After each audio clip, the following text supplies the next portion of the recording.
There's, I believe, to date, only one significant study that's looked at mental health in entrepreneurs.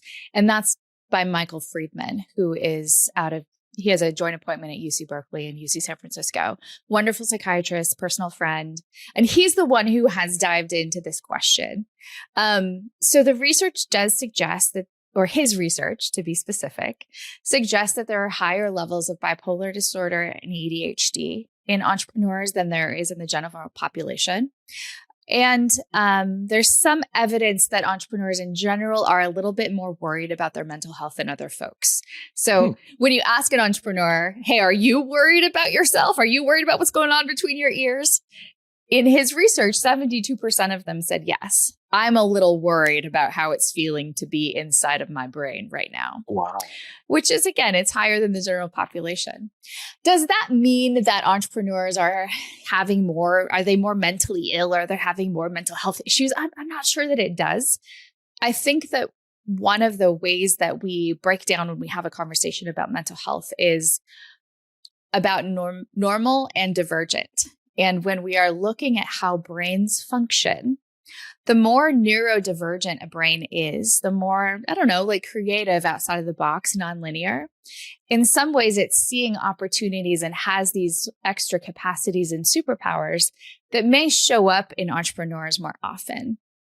Somebody who has a bipolar 1 or bipolar 2 way of operating in the world is going to have a more difficult time working in a cubicle at Google, but they might be able to adjust to an entrepreneurial life much more easily. So I think entrepreneurship opens doors and really can validate some level of neurodivergence when we compare it to, our sort of 9 to 5 typical work for somebody else workers.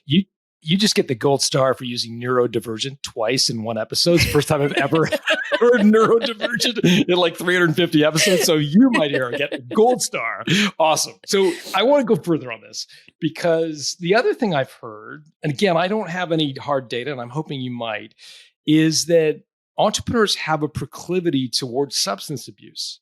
That the same neurodivergence, now I'm using it, meaning their brain just can't shut off, means that they turn to self-medicate to try to get their brain to shut off.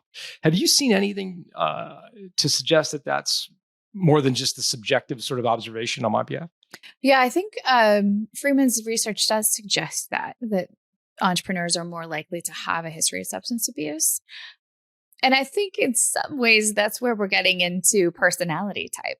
The kind of folks who are all in on something, they can, I don't normally say this, but I think one way of thinking about successful entrepreneurship is a little bit like you have an addiction to making this business successful, which is really relevant for our conversation around exiting, because what happens when you can't be addicted to that thing anymore?